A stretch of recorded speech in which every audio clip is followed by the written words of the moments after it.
This is a picture that you've been trying to make for a long time, been attached to. I mean, what was it about this particular story for you as an actress that made you want to make the movie? Yeah, well, when I signed on, it was just a concept, that was it. And so from then on, I started to look into who she was, the world she was a part of, her whole life from like 5 years old when she left Scotland to when she came back. And there's just so much to tell. And like, when Tim and Eric from Untitled offered it to me, I was at that place, which I hope other young girls coming up don't have to experience, where you get to about 18 and producers and writers and directors don't have anything for you, because the only things that are available are like girlfriends and the sister and whatever, and they're usually not that exciting. So being given this character that was going to have a full arc and was going to go through a big life was, an opportunity of a lifetime for me. So. Who was it on the set that you couldn't really work without, and how did they shape your performance? Oh, there was a few people. All the Scottish actors I really relied on. They were amazing and really, really supportive. And my girls who play the four Marys are like my best pals. So I don't know what I would have done without them. And my actual best friend Eileen is in it as well. So yeah. I was hesitant to begin with. I'm really happy that Josie convinced me otherwise, and it was, it's a movie about Mary Stuart, and aka Mary Queen of Scots, and her story. So to be in that supporting role and know that my role really complements that journey kind of made it easier, I guess, for me. You definitely see the intimacy, and I think history kind of painted their relationship more as a cat fight. They're often referred to as rivals, and this movie kind of explores the notion that they were trying to find compromise, but being held apart. In terms of going back in history and looking at your character, I mean, was there much to draw on from history? I mean, did you purposely go out and do a bit of research? Not a lot, no. I mean, like, what I did do was that I went to read as many of the opinions of him as possible. I always think that's more interesting than the facts and figures and like what age he was and stuff.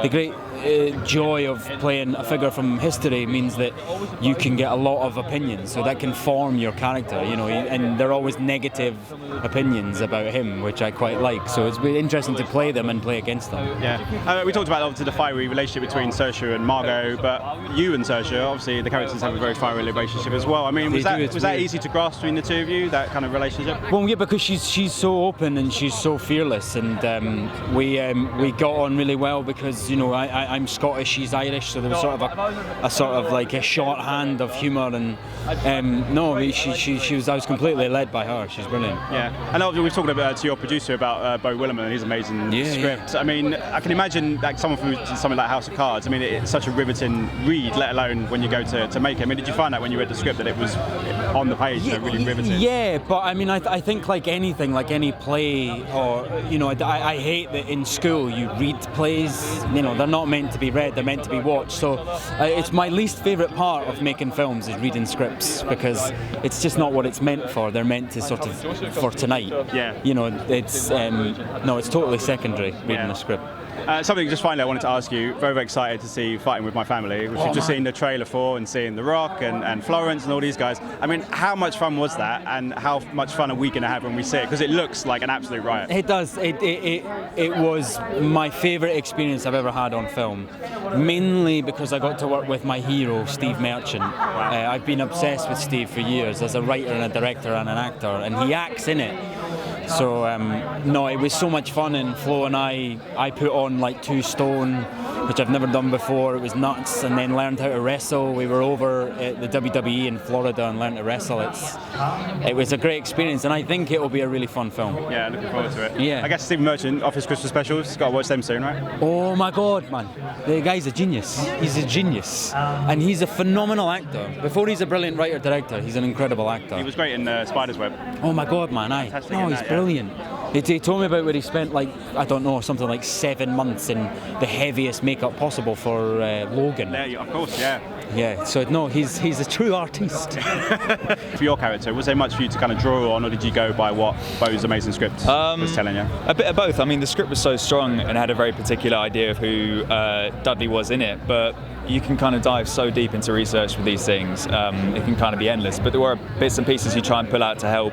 I mean, for example, Dudley and Elizabeth, they were friends from childhood and even spent time together in the Tower of London, which was a nice thing to think about, the kind of bond and friendship that preceded her becoming queen, and that sense of loyalty was an interesting thing to look at and play with. Yeah, I mean, it's a fascinating relationship between you and Elizabeth, or Margot's character. Yeah. In that, obviously, he has quite a lot of affection for her and is willing to do what she wants, but also kind of wants a little bit more, but isn't going to get it. I mean, was that a relationship between the two of you that was easy to grasp? Did you have to work on it, or was it just pretty natural? Well, we were lucky to have a 2-week rehearsal period where we spoke about it a lot, and we got to run scenes and work them through, both with Margot and with Josie with us. So I guess it developed through the couple of weeks. But you know, she's so good. It's you just kind of have to try your best to respond back. Yeah. And just finally, a word on you. I mean, obviously the favourite was absolutely fantastic. You're doing Boy Raised, so many amazing things. Are you enjoying the kind of give and take, if you like, of different movies? You're getting to pick and choose all these amazing it's great. I just feel very fortunate to do it at all, and to be a part of these kind of films, which I hope people are excited about seeing, and I feel very lucky to be a part of. It's just great. Yeah, it's great. I play a character called Bess of Hardwick, and she was the main female confidant of Elizabeth I, and she was a formidable figure in Elizabethan society herself. She outlived 4 husbands. At one point, she was the second richest woman in the country, second only to Queen Elizabeth, and she was a real survivor. Someone who was very observant, very tactical. Josie Rourke got in touch with me and said, I'm making this film about these formidable women. Would you like to be part of it? And I just thought, I can't turn down that chance. You know, a fantastic script by Beau Willimon, and I think it's really resonant today. You know, these women trying to survive in a time of men, when the men around them were trying to pit them against each other. I think that feels really resonant. I think we're always going to be fascinated with this time in history and with these characters, and this probably won't be the last interpretation of events. I think that intrigue, all of the story about. I mean, it's a lot to do with not just their rivalry, but the love between these women as well. I mean, they weren't mortal enemies. They really tried to coexist. I think it's such an interesting story. William Cecil was Queen Elizabeth's main advisor for about 40 years. So he was by her side and pretty much trying to maintain the integrity of the English crown and keep Catholicism away and keep Mary away. In fact, I think he woke up every morning saying we have to eliminate Mary Queen of Scots today. So he did that every day, and finally he succeeded. It's a great script, wonderful story, obviously, and to work with Margot. I'd not worked with Margot before. I thought I would get to work with Saoirse again, but we didn't actually have any scenes together, but that's okay. We're old friends, so I'd worked with her about 10 years beforehand. So it was just the whole thing is just fascinating to me. I always find it hard to speak on behalf of society and the public as far as whether things are timely, etc. Because I always think of the individual watching it. For some people, this will be the most profound, timely release of all, and for others they'll go, great, another fantastic story being released again. So I'm sure we'll get the gamut of responses. What was the biggest challenge in going from theatre to film? I mean, is there much difference, or did you find things that were different? Horses, of course. Yeah, literally horses. So you can't direct horses. They were like, we're doing this scene this day, how many horses do you want? So I was having to guess how many horses would fill a volume of space. I'd never ridden a horse. I mean, just on a really basic level, horses were incredibly difficult. I think also just getting into the different rhythm and tempo. Yeah. How closely did you work with Beau on his script? I mean, was his script kind of complete as it was? It didn't take too much work, or was there little things you wanted to change? So I brought Beau on board. Oh, right, okay. Because he's a great pal of mine. Right. And when we first started talking about Saoirse and about doing this movie, what I really wanted was a really strong political storyteller who could make that thriller and also realise the cost of power, and that's Beau Willimon. So, yeah, he and I worked really closely on it, and with John Guy, who wrote the book. You've got an amazing cast behind the camera. We were talking to your producer who's saying about how the amazing talent, both you, the writer and the art designers and everything else. Yeah. I mean, you've got the best of the best in this one. Yeah, I'm incredibly lucky, and I was, very supported, really, by both Saoirse's reputation, working title as a company. I am an unknown quantity, so really people wanting to come and work on this was greatly to do with the calibre of working title and what they stand for within the industry. Yeah. As well and now you've done one. I mean, are you looking forward to the next one? Have you planned the next one yet, or are you just waiting my next one is. I really hope I get another go. I play John Knox, who's the founder of the Scottish Presbyterian Church, so obviously quite a high flyer in Mary's court, but not a fan. Very much worried that she's going to make us all papists in Scotland, and can't really get his head around the fact that a woman might be in a position of power either. He's not a particularly reformed character, despite the reformation of the church that he led. So he's the thorn in Mary's side, I guess, and he's one of the leaders of the rebellion against her. So yes, from the point of view of our heroine, he's a bit of a baddie. It's a great script, it's got amazing people attached, and Josie Rourke, who directed it, I've worked with in the theatre, and was delighted that she was, moving into filmmaking, knew that she was going to be magnificent at it, and when I got the call to come and be part of it, I wasn't going to say no. I was going to make sure that I could be in it somehow. I don't know, I suppose it depends what expectations you have, doesn't it? Interesting to know maybe whose side of the story you've been on. Maybe that depends on which history teacher you had. I think this story very much comes from Mary's point of view, and I think we feel her pain and we feel her story, and she comes across as this extraordinary young woman with sort of resources of strength that are almost inconceivable, and Saoirse plays it so magnificently. I think it's a brilliant story, brilliantly told, and a history comes alive when you understand the people within it, and I think that's what this film gives you. Pretty big premiere. Fire. It's fire.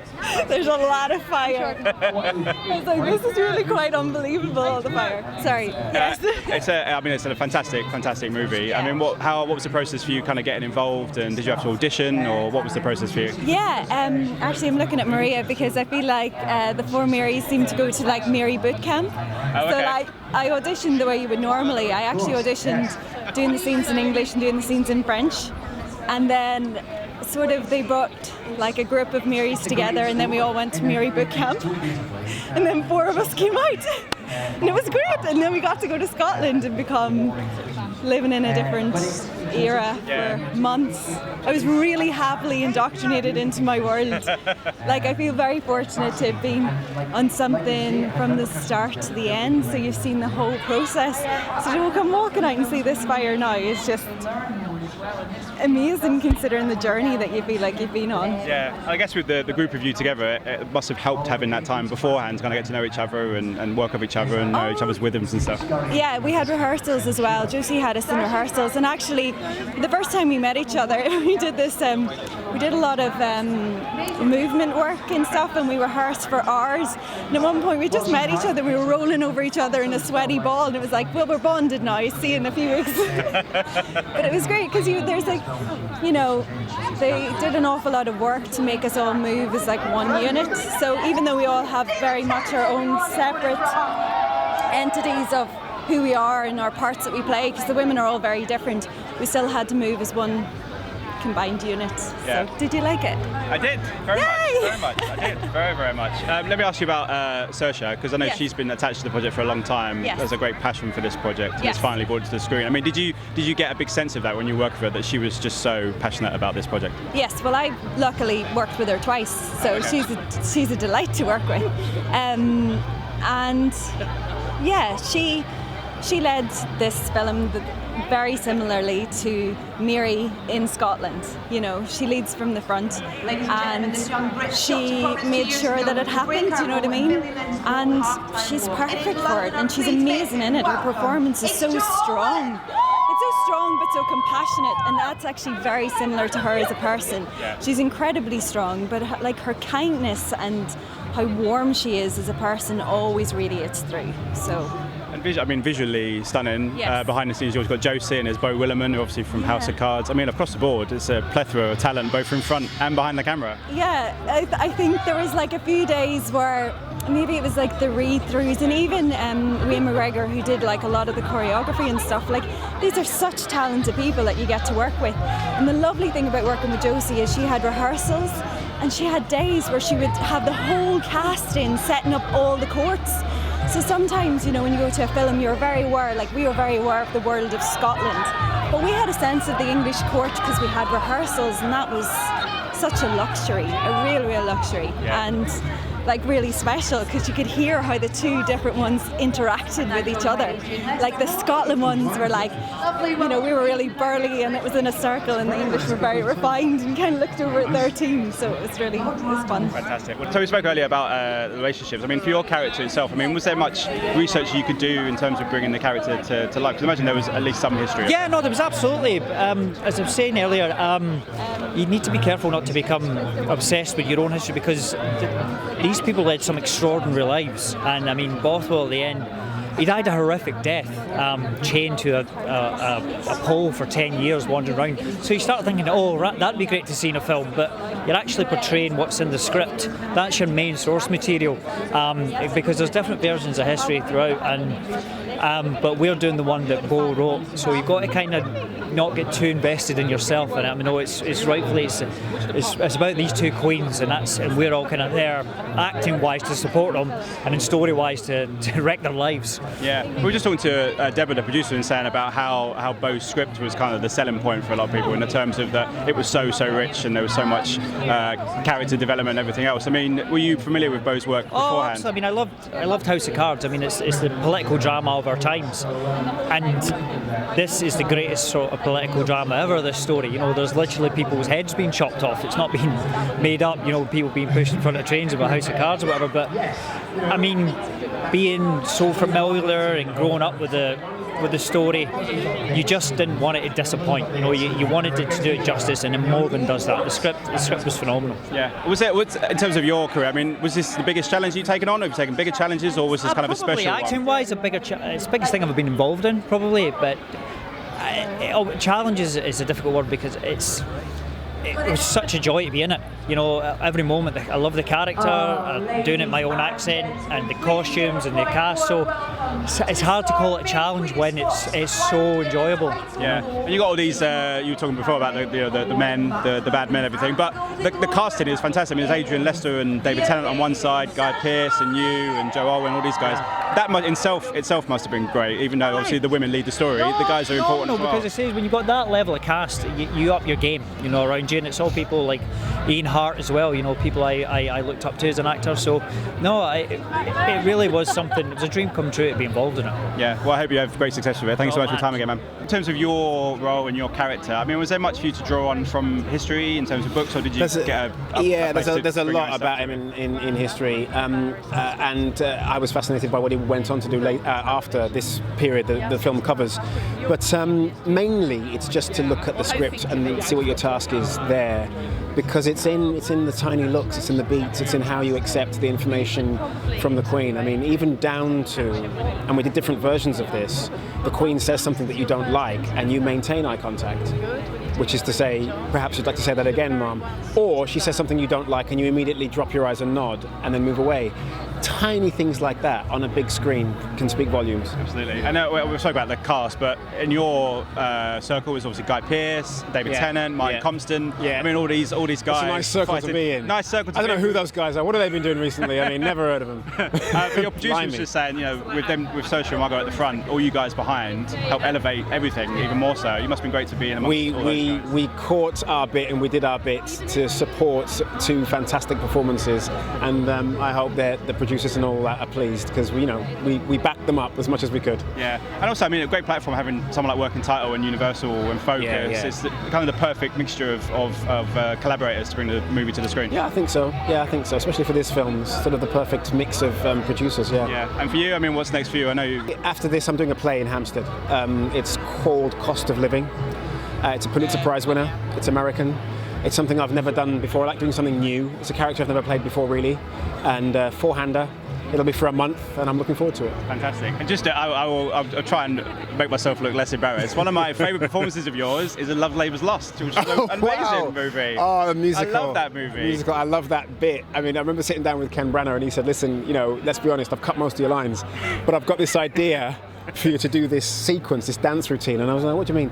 And he explained it to me, Gene Kelly, Fred Astaire, Nicholas Brothers, and I went, I'll do the movie just for the chance to do that. Yeah. Just for the chance to do that routine, I'll do it. Yeah, and he's actually playing Shakespeare the movie coming out next year, which is looking kind of full circle for him. Yeah, All Is Lost, I think it's called. Yes, absolutely. I was asking the other guys, didn't get a chance to ask you individually earlier, about kind of the research you went in to get to, to find your characters and find out about, the context of history. I mean, was something that you did, or did you just go by what the script was kind of telling you, I guess? No, I mean, the film was based on this wonderful book by John Guy called My Heart Is My Own, and it had so much information in it about the characters. But I was lucky enough, James Stewart, the Earl of Murray, has a strange kind of fan base.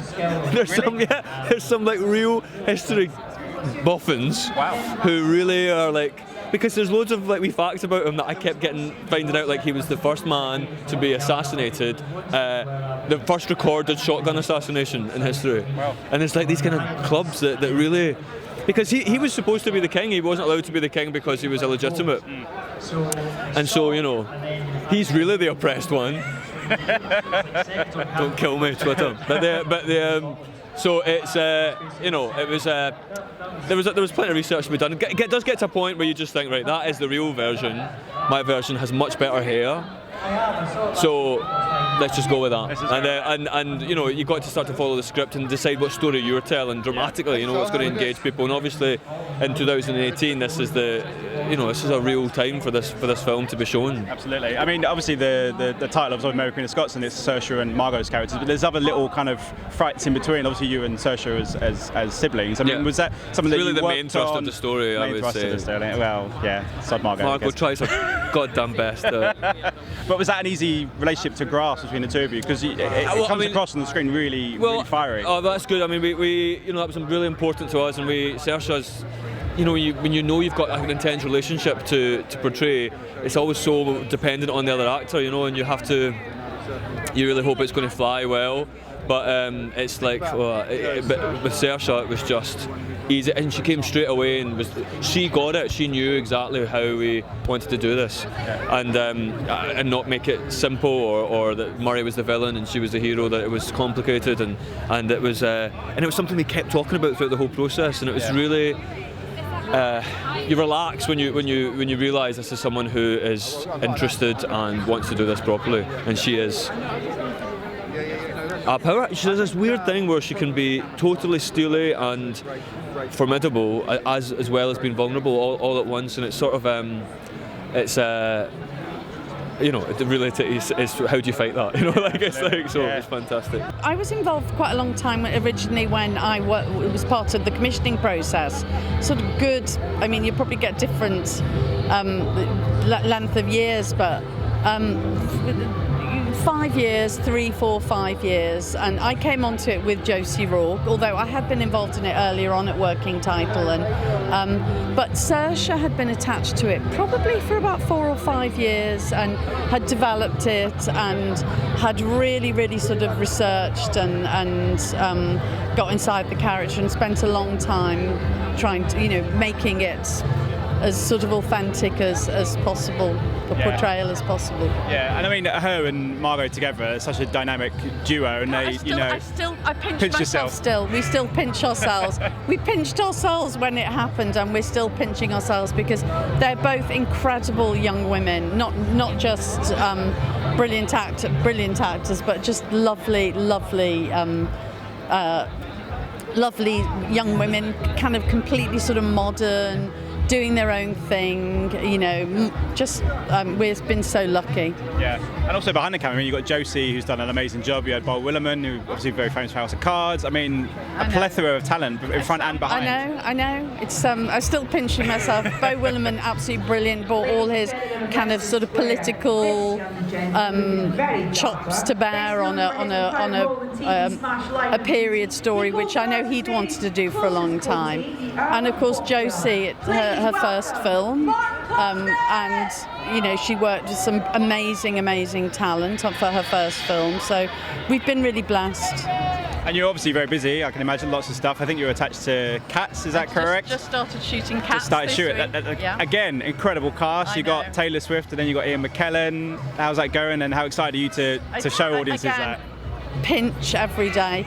Rebel Wilson, Ian McKellen, Judi Dench playing Old Deuteronomy, Jennifer Hudson, and a brilliant new actress who's getting her first role, Francesca Hayward, who's a prima ballerina at the Royal Ballet. We were just talking to Josie, and she was saying that she was the one that brought you on. I mean, what was it about this story and these two women that kind of spoke to you as a screenwriter? Well, I mean, what really drew me into the project first and foremost was the opportunity to work with Josie, who I've known for years, and knowing that Saoirse was going to play Mary. The story itself, I think, is one that has endured for centuries, just because of all of the incredibly dramatic things that happen within it that also happen to be true. But it always also speaks to what's ever happening here and now in the present moment. And I think that what it has to say about the divisiveness of that time and also the challenges that women in power faced has a lot to say about the divisiveness of our time and some of those challenges that still endure. Was it a long process for you in terms of writing a screenplay? I mean, did you go off, I know there was a book that it's kind of based on, did you use that as the catalyst, or did you do much more research after that as well? A ton of research, a ton of reading. Of course, John Guy's book was the well that I kept drawing from, and I was very lucky to have access to John all along the way. But at a certain point, you've got to do all your research and then set it aside and try to get in the skins of these characters and really see the story in the present tense through their perspective. So that's what I did, and then there were plenty of revisions. We'd go back and make sure that the history was right. How early into the process is the idea of that final kind of coming together come to you? Because it's very reminiscent of a lot of people said about the scene in Heat when Pacino and De Niro come together. I mean, was that something from the beginning that you wanted to do? Or? Absolutely. I knew that there would be challenges narratively with having these two main characters who never saw one another, which is something that we do throughout the course of the film, is see them correspond through letters and emissaries, but the sort of narrative expectation demands that we see the two of them face to face with one another. So that was a liberty that we knew we were taking, and we're not the first. I didn't necessarily come up with the ideas, that I stole it. For instance, Schiller's great play about Mary, Queen of Scots, has a meeting face to face between the two. And I talked to John Guy, our historian, about this, and I expected a lot of pushback, but he understood that the narrative demands of a film sometimes vary from those of a history book. And so we made that choice knowingly. Yeah, and there's an amazing cast as well. Obviously, you got Saoirse, and then you get Margot Robbie as well as all these amazing actors underneath them. I mean, you must have been delighted that you got such great talent attached to this. Yeah, and all the credit goes to Josie. She put together